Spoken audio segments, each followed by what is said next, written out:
Salam sejahtera buat kita semua. Perkenalkan, nama saya Lasmin Aprilia Junet Nababan dengan NIM 200306083 dari peternakan B.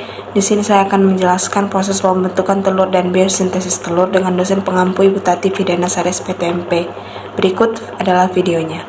Selanjutnya ada yang disebut dengan organ reproduksi. Pada umumnya organ reproduksi pada ayam betina terbagi menjadi dua, yaitu ovarium dan oviduk. Ovarium merupakan tempat sintesis hormon steroid seksual, gametogenesis, dan tempat perkembangan serta pemasakan kuning telur. Ovarium disebut juga dengan folikel, sedangkan oviduk merupakan tempat penerimaan kuning telur yang sudah masak, tempat sekresi albumin ataupun putih telur, dan tempat pembentukan kerabang telur. Oviduk terdiri dari beberapa bagian, yaitu infundibulum, magnum, isthmus, uterus, vagina, dan kloaka. Bagian oviduk yaitu merupakan pipa panjang yang melipat dan merupakan tempat lewatnya yolk dan bagian telur lainnya yang disekresikan. Oviduk terbagi menjadi 5 bagian, yaitu infundibulum, magnum, albumen atau putih telur, isthmus ataupun tempat sekresi material pembentuk membran kerabang, dan vagina yang merupakan saluran menuju kloaka.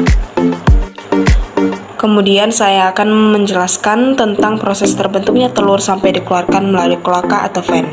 Untuk pertama kali, yolk yang sudah masak akan masuk ke dalam infundibulum. Di sini terjadi sekresi sumber protein yang mengelilingi membran vitellina. Yolk berada di dalam infundibulum berkisar 15-20 menit. Kemudian akan didorong dengan kontraksi oviduk. Nah, di sini yang ada dinamakan dengan simpang magnum, yaitu perbatasan antara infundibulum dengan magnum. Disinilah terjadi proses pembuahan. Jika spermatozoa sampai ke bagian ini sebelum yolk, maka dipastikan telur yang dihasilkan akan fertil. Nah, sebaliknya jika spermatozoa sampai ke simpang magnum setelah yolk lewat, maka tidak terjadi pembuahan sehingga telur yang dihasilkan akan infertil. Selanjutnya, yolk akan masuk ke magnum.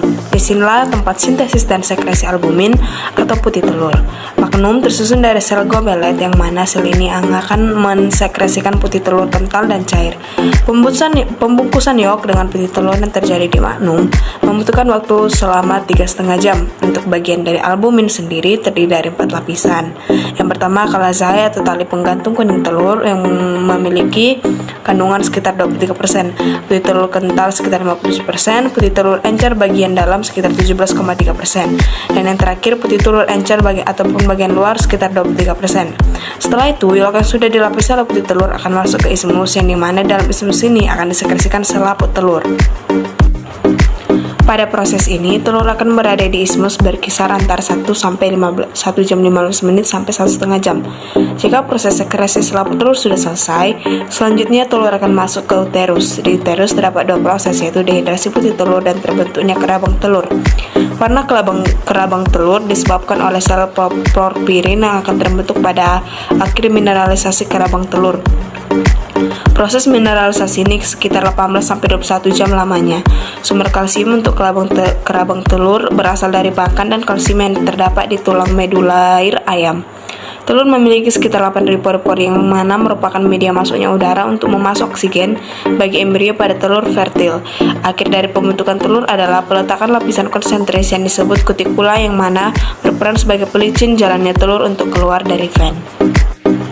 Setelah telur keluar, kutikula ini akan segera mengering untuk menutup pori-pori pada telur supaya mencegah pengeluaran udara yang terlalu cepat dan mencegah masuknya bakteri. Kemudian telur yang sudah jadi akan melewati vagina dengan cepat, yaitu hanya sekitar 3 menit. Dan setelah 30 menit kemudian akan terjadi ovulasi kembali. Kemudian pada ujung vagina terdapat kloaka yang merupakan bagian paling ujung luar dari induk yang merupakan tempat dikeluarkannya telur.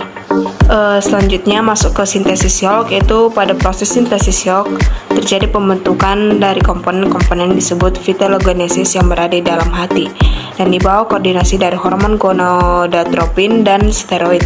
Sintesis yolk kedua komponen alfa dan beta lipofitellin. Secara skema, yolk berasal dari pituitari atau kelenjar otak, lalu menghasilkan hormon gonadotrop, kemudian hormon estrogen yang akan diekskresikan untuk memacu nukleus supaya mensintesis protein, asam amino, dan berada di sitoplasma.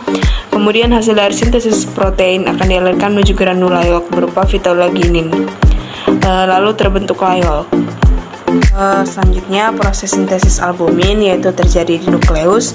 menggunakan agen ataupun RNA dan Na menuju ribosom mengsekresikan mRNA, lalu mRNA dikeluarkan dari ribosom lalu menyatu dengan asam amino menjadi asam amino rantai peptida lalu masuk ke sitoplasma.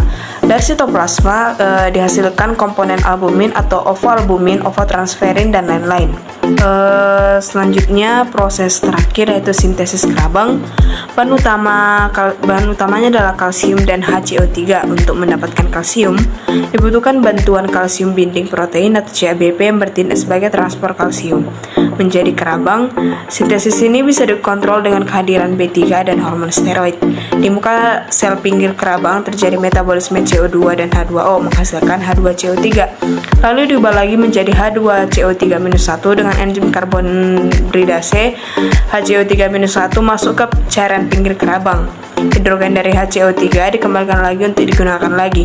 Jadi bahan pembentuk kerabangnya adalah CaCO3.